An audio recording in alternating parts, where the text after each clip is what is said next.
ബൈബിളിലൂടെ ഒരു തീർത്ഥാടനം.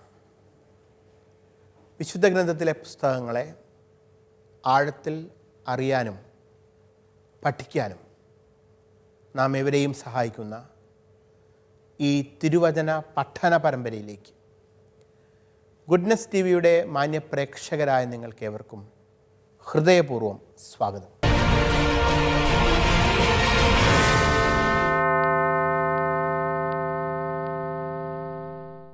മക്കബായരുടെ ചരിത്ര പുസ്തകങ്ങളിലൂടെ നമ്മൾ കടന്നു പോവുകയാണ്. മക്കബായരുടെ ഒന്നാം പുസ്തകം 10-ാം അധ്യായമാണ് നമ്മളിപ്പോൾ പഠനവിധേയമാക്കിക്കൊണ്ടിരിക്കുന്നത്.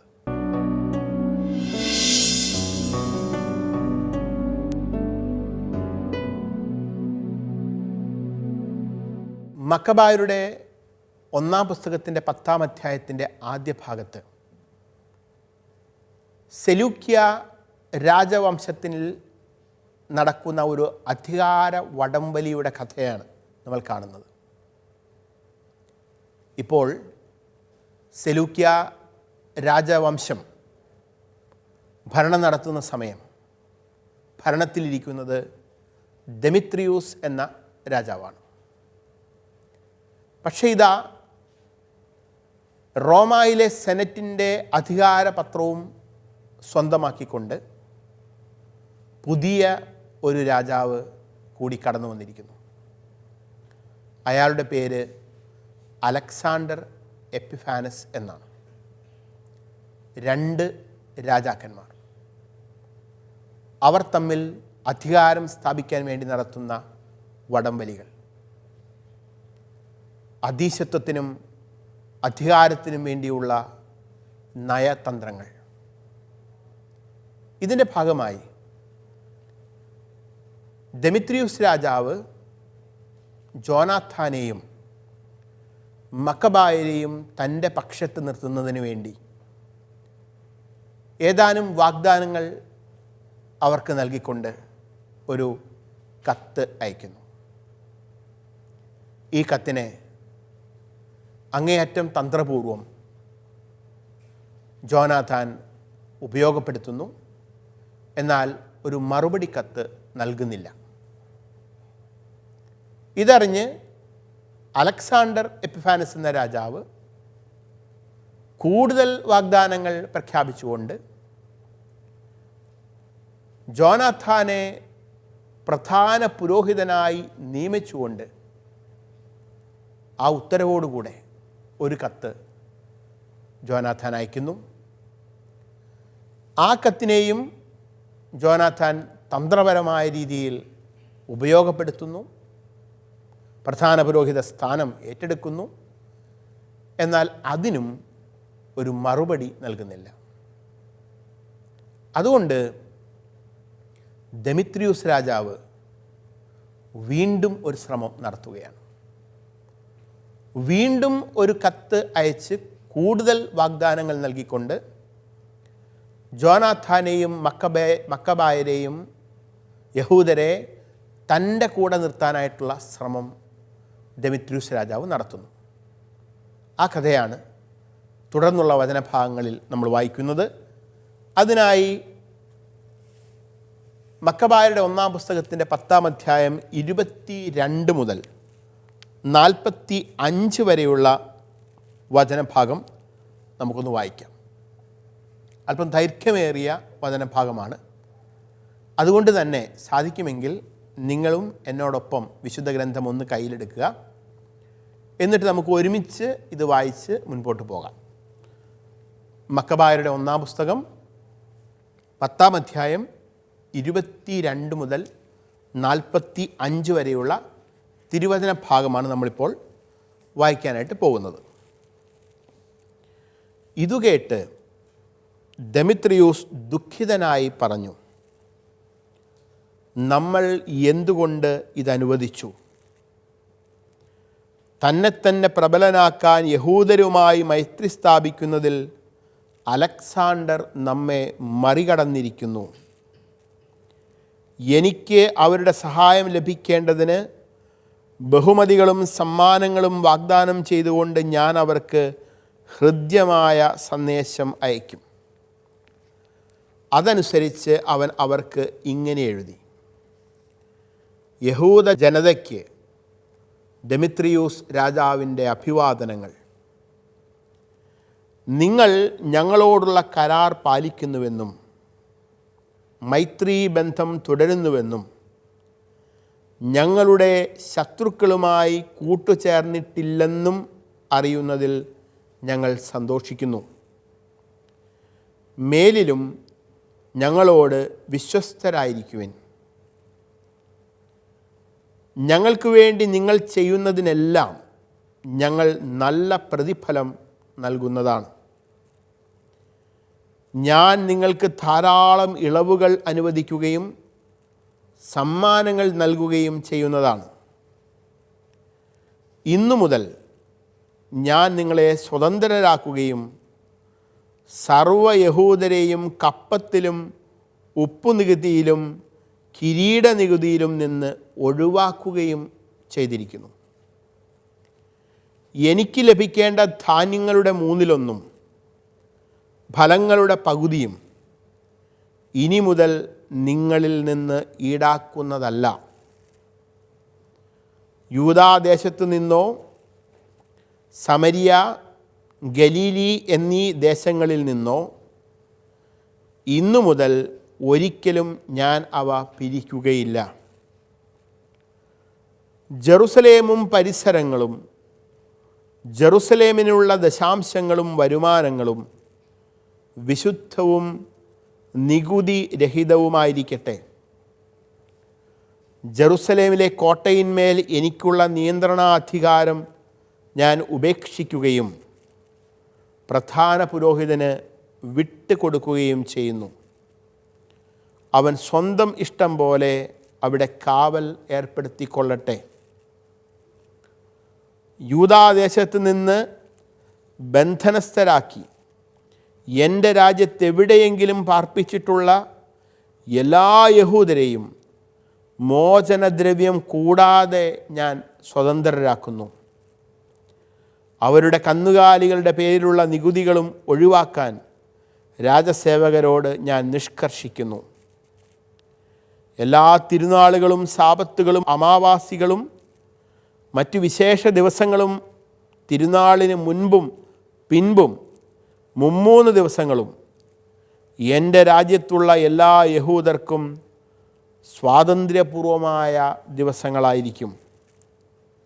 അവരിൽ നിന്ന് എന്തെങ്കിലും ഈടാക്കുന്നതിനോ അവരിൽ ആരെയെങ്കിലും ഏതെങ്കിലും കാര്യത്തിൽ ശല്യപ്പെടുത്തുന്നതിനോ ആർക്കും അധികാരമുണ്ടായിരിക്കുകയില്ല. യഹൂദരിൽ 30,000 പേരെ രാജസൈന്യത്തിൽ ചേർക്കുന്നതായിരിക്കും.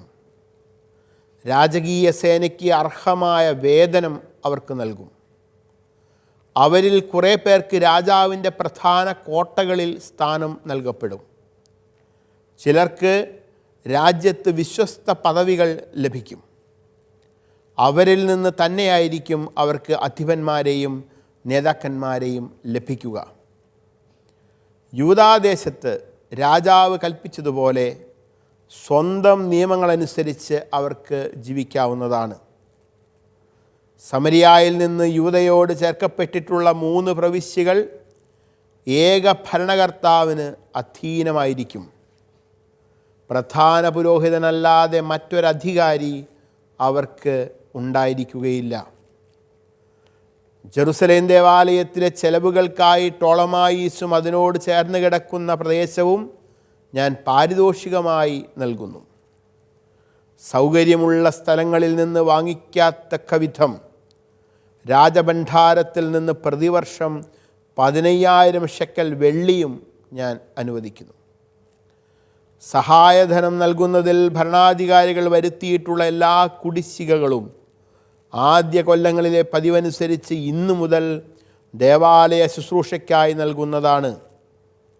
കൂടാതെ ദേവാലയ ശുശ്രൂഷയിൽ നിന്ന് എൻ്റെ സേവകർക്ക് ആണ്ടുതോറും ലഭിച്ചിരുന്ന 5,000 ഷെക്കൽ വെള്ളി ഇതിനാൽ നിർത്തലാക്കിയിരിക്കുന്നു. ആ തുക ശുശ്രൂഷ ചെയ്യുന്ന പുരോഹിതന്മാരുടെ വിഹിതമാണ്. രാജാവിന് പണം കടപ്പെട്ടിരിക്കുന്നതിനാലോ മറ്റെന്തെങ്കിലും കടപ്പാടുള്ളതിനാലോ ജെറുസലേം ദേവാലയത്തിലോ അതിൻ്റെ പരിസരങ്ങളിലോ അഭയം തേടുന്ന ഏതൊരുവനെയും ഞാൻ മോചിപ്പിക്കുകയും എൻ്റെ രാജ്യത്ത് അവനുള്ള വസ്തുവകകൾ തിരിച്ചു കൊടുക്കുകയും ചെയ്യുന്നു. വിശുദ്ധ മന്ദിരം പുതുക്കിപ്പണിയുന്നതിനും കേടുപാടുകൾ തീർക്കുന്നതിനും വേണ്ടി വരുന്ന ചെലവുകൾ മുഴുവൻ രാജഭണ്ഡാരത്തിൽ നിന്ന് വഹിക്കുന്നതാണ്. ജെറുസലേമിലെ മതിലുകൾ പുതുക്കിപ്പണിയുന്നതിനും അതിൻ്റെ ചുറ്റുപാടുകൾ കൂടുതൽ സുരക്ഷിതമാക്കുന്നതിനും യൂദയായിലെ കോട്ടകൾ വീണ്ടും നിർമ്മിക്കുന്നതിനും ആവശ്യമായ തുക രാജഭണ്ഡാരത്തിൽ നിന്ന് നൽകും. സത്യത്തിൽ നമ്മളെ ഞെട്ടിപ്പിക്കുന്ന വാഗ്ദാനങ്ങളുടെ ഒരു പെരുമഴ തന്നെയാണ് ഈ കത്ത്. ദെമിത്രിയൂസ് രാജാവ് ജോനാഥാനും യഹൂദർക്കും മക്കബായർക്കും അയക്കുന്ന കത്ത്. ഈ ഭാഗം പറഞ്ഞു തുടങ്ങുന്നത് തന്നെ രാജാവ് ദുഃഖിതനായി എന്ന് പറഞ്ഞുകൊണ്ടാണ്. ദെമിത്രിയൂസ് രാജാവ് പുതിയ സംഭവ വികാസങ്ങളിൽ ദുഃഖിതനായി. ദുഃഖിതനാകാൻ പ്രധാനമായും 2 കാരണങ്ങളാണ് ഉള്ളത്. ഒന്ന്, താൻ ഇതിനു മുമ്പ് സൗഹാർദ്ദപൂർവം അയച്ച കത്തിന് ജോനാഥാൻ ഇതുവരെ മറുപടി നൽകിയിട്ടില്ല. അതായത് മക്കബായർ അവരുടെ വിധേയത്വം ദെമിത്രിയൂസ് രാജാവിനോട് ഇതുവരെ പ്രഖ്യാപിച്ചിട്ടില്ല. 2, തൻ്റെ ശത്രുവായ അലക്സാണ്ടർ എപ്പിഫാനസ് രാജാവ് ജോനാഥനുമായി മക്കബായരുമായി സൗഹൃദം സ്ഥാപിക്കാനുള്ള ശ്രമം നടത്തുന്നു. ഈ സാഹചര്യത്തിൽ ഏത് വിധേനയും മക്കബായരുടെ സഖ്യം ഉണ്ടാക്കിയെടുക്കണം എന്ന ലക്ഷ്യത്തോടെ നിരവധി ആനുകൂല്യങ്ങൾ പ്രഖ്യാപിച്ചുകൊണ്ടാണ് ദെമിത്രിയൂസ് രാജാവ് ജോനാഥനും മക്കബായർക്കും യഹൂദർക്കും കത്ത് എഴുതുന്നത്. ഈ കത്തിൻ്റെ ഏറ്റവും പ്രധാനപ്പെട്ട ഭാഗത്ത് നമ്മൾ കാണുന്നത് ഒരുപാട് നികുതി ഇളവുകളാണ്. ധാരാളം നികുതി ഇളവുകൾ ദെമിത്രിയൂസ് രാജാവ് ഈ ജനത്തിന് പ്രഖ്യാപിക്കുകയാണ്. അതിൽ പറയുകയാണ്, ഇന്നു മുതൽ ഞാൻ നിങ്ങളെ സ്വതന്ത്രരാക്കുകയും സർവ്വ യഹൂദരെയും കപ്പത്തിലും ഉപ്പുനികുതിയിലും കിരീടനികുതിയിലും നിന്ന് ഒഴിവാക്കുകയും ചെയ്തിരിക്കുന്നു. ഇത് വായിക്കുമ്പോൾ ഓർക്കണം, ഇത്തരത്തിലുള്ള ഒരുപാട് നികുതികൾ നൽകാൻ വിധിക്കപ്പെട്ടിരുന്ന ഒരു സമൂഹമായിരുന്നു ഇതുവരെ യഹൂദർ. എനിക്ക് ലഭിക്കേണ്ട ധാന്യങ്ങളുടെ 1/3 ഫലങ്ങളുടെ പകുതിയും ഇനി മുതൽ നിങ്ങളിൽ നിന്ന് ഈടാക്കുന്നതല്ല. അതായത് അതുവരെ ജനം കഷ്ടപ്പെട്ട് കൃഷി ചെയ്തുണ്ടാക്കുന്ന ധാന്യങ്ങളുടെ 1/3 അവർ കഷ്ടപ്പെട്ടുണ്ടാക്കുന്ന പഴവർഗ്ഗങ്ങളുടെ 2/1 പകുതിയും രാജാവിന് നികുതിയായി കൊടുക്കണമായിരുന്നു. 10 ആപ്പിൾ ഉണ്ടായി വന്നാൽ 5 എണ്ണം രാജാവിന് കൊടുക്കണമായിരുന്നു. 30 കിലോ ഗോതമ്പ് ഉണ്ടായാൽ 10 കിലോ രാജാവിന് കൊടുക്കണമായിരുന്നു നികുതിയായിട്ട്. അപ്പോൾ വലിയ തരത്തിലൊരു നികുതി ഭാരം ഉണ്ടായിരുന്നു. ആ നികുതി മുഴുവൻ ഉപേക്ഷിക്കുകയാണ് എന്നാണ് പറയുന്നത്. അടുത്തതായി, യൂദാദേശത്തു നിന്നോ സമരിയ, ഗലീലി എന്നീ ദേശങ്ങളിൽ നിന്നോ ഇന്നു മുതൽ ഒരിക്കലും ഞാൻ അവ പിരിക്കുകയില്ല. അപ്പോൾ യഹൂദരിൽ നിന്ന് ഈ പിരിവുകളെല്ലാം, ഈ നികുതി പിരിവുകളെല്ലാം ഇനി നടത്തുകയില്ല. മാത്രവുമല്ല, ജെറുസലേമും പരിസരങ്ങളും ജെറുസലേമിനുള്ള ദശാംശങ്ങളും വരുമാനങ്ങളും വിശുദ്ധവും നികുതിരഹിതവുമായിരിക്കട്ടെ. അതായത് ജെറുസലേം ദേവാലയവുമായി ബന്ധപ്പെട്ട എല്ലാ നികുതികളും രാജാവ് അവസാനിപ്പിക്കുകയാണ്. ജെറുസലേം ദേവാലയവുമായി ബന്ധപ്പെട്ട ആരാധനയ്ക്കിടയിൽ രാജാവിന് കൊടുക്കേണ്ടിയിരുന്ന നികുതികൾ പരിപൂർണമായും ഒഴിവാക്കുന്നു. അതിനു പുറമെ യൂദാദേശത്തു നിന്ന് ബന്ധനസ്ഥരാക്കി എൻ്റെ രാജ്യത്തെവിടെയെങ്കിലും പാർപ്പിച്ചിട്ടുള്ള എല്ലാ യഹൂദരെയും മോചനദ്രവ്യം കൂടാതെ ഞാൻ സ്വതന്ത്രരാക്കുന്നു. അവരുടെ കന്നുകാലികളുടെ പേരിലുള്ള നികുതികളും ഒഴിവാക്കാൻ രാജസേവകരോട് ഞാൻ നിഷ്കർഷിക്കുന്നു. അതായത് നികുതി ഭാരം താങ്ങാനാകാതെ, നികുതി കൊടുക്കാനാകാതെ അടിമത്തത്തിലേക്ക് ബന്ധനസ്ഥരായി കൊണ്ടുപോകപ്പെട്ട എല്ലാ യഹൂദർക്കും മോചനദ്രവ്യം ഒന്നും കൊടുക്കാതെ തന്നെ അടിമത്തത്തിൽ നിന്നും മുക്തി പ്രഖ്യാപിക്കുകയാണ് ഈ രാജശാസനം വഴി. മാത്രവുമല്ല, ഇത്തരത്തിൽ ജെറുസലേമിലും യൂദയായിലും സമീപ പ്രദേശങ്ങളിലുമൊക്കെ നികുതി ഇളവുകൾ പരിപൂർണമായി നൽകുന്നു എന്ന് പറയുന്നതിന് മറ്റൊരർത്ഥം കൂടിയുണ്ട്. അത് ജോനാഥാന് സ്വയം ഭരണാവകാശം അനുവദിക്കുന്നതിന് തുല്യമാണ്. കാരണം നികുതിയായിരുന്നു അക്കാലത്ത് ഒരു ജനത്തിന് രാജാവിനോടുള്ള വിധേയത്വത്തിൻ്റെ പ്രത്യക്ഷ അടയാളം. അപ്പോൾ ഒരു ജനവിഭാഗം രാജാവിന് നികുതി കൊടുക്കുന്നു എന്ന് പറഞ്ഞാൽ അതിനർത്ഥം ആ ജനത്തിന് രാജാവിനോട് വിധേയത്വമുണ്ട് എന്നാണ്. അതായത് ഒരു ജനവിഭാഗം രാജാവിന് നികുതി കൊടുക്കേണ്ട എന്ന് പറഞ്ഞാൽ രാജാവിനോട് നേരിട്ട് അവർ വിധേയത്വം പുലർത്തേണ്ട ആവശ്യം പോലുമില്ല നികുതിയിൽ, ഭരണത്തിൽ എന്നുകൂടി വ്യക്തമാക്കുകയാണ്. മാത്രമല്ല, ഈ അധികാരം മുഴുവൻ പ്രധാന പുരോഹിതനായ ജോനാഥാന് നൽകുകയും ചെയ്യുന്നു.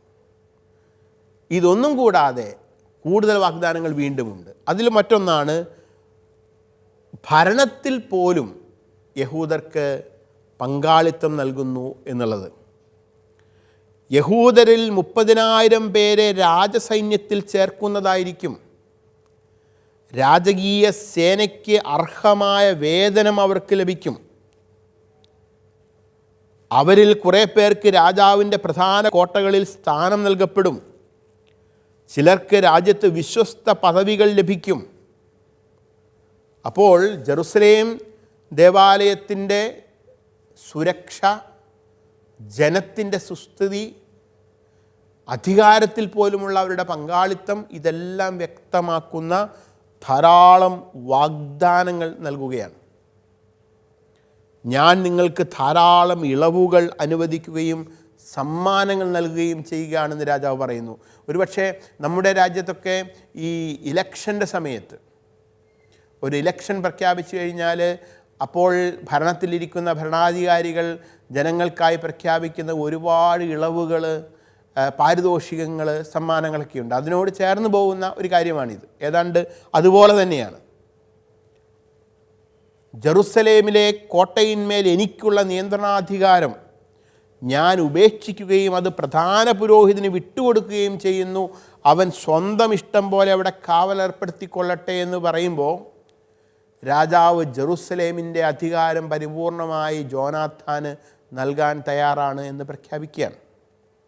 അതോടൊപ്പം തന്നെ എല്ലാ തിരുനാളുകളും സാബത്തുകളും അമാവാസികളും മറ്റു വിശേഷ ദിവസങ്ങളും തിരുനാളിന് മുൻപും പിൻപും 3 ദിവസങ്ങളും എൻ്റെ രാജ്യത്തുള്ള എല്ലാ യഹൂദർക്കും സ്വാതന്ത്ര്യപൂർവമായ ദിവസങ്ങളായിരിക്കും. അവധി പ്രഖ്യാപിക്കുകയാണ്. യഹൂദരുടെ തിരുനാളുകൾക്കെല്ലാം അവധി പ്രഖ്യാപിക്കുകയാണ് സെലൂക്യ രാജാവ്, ഒരു ഗ്രീക്ക് രാജാവ് എന്ന് ഓർക്കുക. അങ്ങനെ യഹൂദർക്ക് അങ്ങേയറ്റം അനുകൂലമായ ധാരാളം പ്രഖ്യാപനങ്ങൾ, നികുതി ഇളവുകൾ, രാജഭരണത്തിൽ പോലുമുള്ള പങ്കാളിത്തം, ജോനാഥൻ എന്ന പ്രധാന പുരോഹിതന് സ്ഥാനം നൽകുന്നത്, ഇതെല്ലാം കൂടാതെ ഒടുവിൽ പറയുകയാണ്, നിങ്ങളുടെ വിശുദ്ധ മന്ദിരം, ദേവാലയം, ജെറുസലേമിലെ ദേവാലയം, ആ വിശുദ്ധ മന്ദിരം പുതുക്കിപ്പണിയുന്നതിനും കേടുപാടുകൾ തീർക്കുന്നതിനും വേണ്ടി വരുന്ന ചെലവുകൾ മുഴുവൻ രാജഭണ്ഡാരത്തിൽ നിന്ന് വഹിക്കുന്നതാണ് എന്ന് പറയുന്നു. അതായത് ജെറുസലേം ദേവാലയത്തിൻ്റെ കേടുപാടുകൾ പോക്കുന്നതിനും അത് പുതുക്കിപ്പണിയുന്നതിനും വേണ്ടിയുള്ള മുഴുവൻ തുകയും ഞാൻ വഹിച്ചു കൊള്ളാമെന്ന് ഒരു യവന രാജാവ് വാഗ്ദാനം ചെയ്യുകയാണ്. ജെറുസലേം ദേവാലയം മാത്രമല്ല, ജെറുസലേം പട്ടണത്തിൻ്റെ മതിലുകൾ പുതുക്കിപ്പണിയുന്നതിനും അതിൻ്റെ ചുറ്റുപാടുകൾ കൂടുതൽ സുരക്ഷിതമാക്കുന്നതിനും യൂദയായിലെ കോട്ടകൾ വീണ്ടും നിർമ്മിക്കുന്നതിനും ആവശ്യമായ തുകയും രാജഭണ്ഡാരത്തിൽ നിന്ന് നൽകും. നമുക്ക് അവിശ്വസനീയമായി തോന്നുന്നത്രയും വാഗ്ദാനങ്ങളും പ്രഖ്യാപനങ്ങളും ആണ് ഡെമിത്രിയൂസ് രാജാവ് നടത്തുന്നത്. അപ്പോൾ സ്വാഭാവികമായിട്ടും വായനക്കാരായ നമ്മൾ പ്രതീക്ഷിക്കും, ഇത്രയുമധികം വാഗ്ദാനങ്ങൾ നൽകിയ ഡെമിത്രിയൂസ് രാജാവുമായി മക്കബായർ സഖ്യമുണ്ടാക്കുമെന്നും ആ സഖ്യത്തിൻ്റെ ഭാഗമായ ഒരു മറുപടി കത്ത് എഴുതുമെന്നും സാധാരണഗതിയിൽ നമ്മൾ പ്രതീക്ഷിച്ചു പോകും. പക്ഷെ എന്നാൽ നടന്നത് അപ്രകാരമല്ല. മറിച്ച് മക്കബായർ, ജോനാഥാൻ്റെ നേതൃത്വത്തിലുള്ള മക്കബായർ സഖ്യത്തിലേർപ്പെടുന്നത് അലക്സാണ്ടർ രാജാവുമായിട്ടാണ്. ആ കഥയാണ് തുടർന്ന് വരുന്ന വചനഭാഗത്ത് നമ്മൾ കാണുന്നത്. അതിനായി മക്കബായരുടെ 1-ാം പുസ്തകത്തിൻ്റെ 10-ാം അധ്യായം 46 മുതൽ 66 വരെയുള്ള തിരുവചനങ്ങൾ കൂടി നമുക്കൊന്ന് വായിക്കാം. ജോനാഥാനും ജനങ്ങളും ഈ വാക്കുകൾ കേട്ടപ്പോൾ അത് സ്വീകരിക്കുകയോ വിശ്വസിക്കുകയോ ചെയ്തില്ല. കാരണം ഡെമിത്രിയൂസ് ഇസ്രായേലിൽ മഹാപാതകങ്ങൾ പ്രവർത്തിച്ചതും അവൻ കഠിനമായി അവരെ പീഡിപ്പിച്ചതും അവർ ഓർത്തു. സമാധാന സന്ദേശവുമായി ആദ്യമെത്തിയ അലക്സാണ്ടറിനോടായിരുന്നു അവർക്ക് പ്രതിപത്തി. അവൻ്റെ ജീവിതകാലം മുഴുവൻ അവർ സഖ്യകക്ഷികളായി നിലകൊണ്ടു. അലക്സാണ്ടർ രാജാവ് വലിയൊരു സൈന്യത്തെ ശേഖരിച്ച് ഡെമിത്രിയൂസിനെതിരെ പാളയമടിച്ചു. ഇരു രാജാക്കന്മാരും ഏറ്റുമുട്ടി. ഡെമിത്രിയൂസിൻ്റെ സൈന്യം പലായനം ചെയ്തു. അലക്സാണ്ടർ പിന്തുടർന്ന് അവരെ തോൽപ്പിച്ചു. സൂര്യാസ്തമയം വരെ യുദ്ധം തുടർന്നു. ഡെമിത്രിയൂസ് വധിക്കപ്പെട്ടു.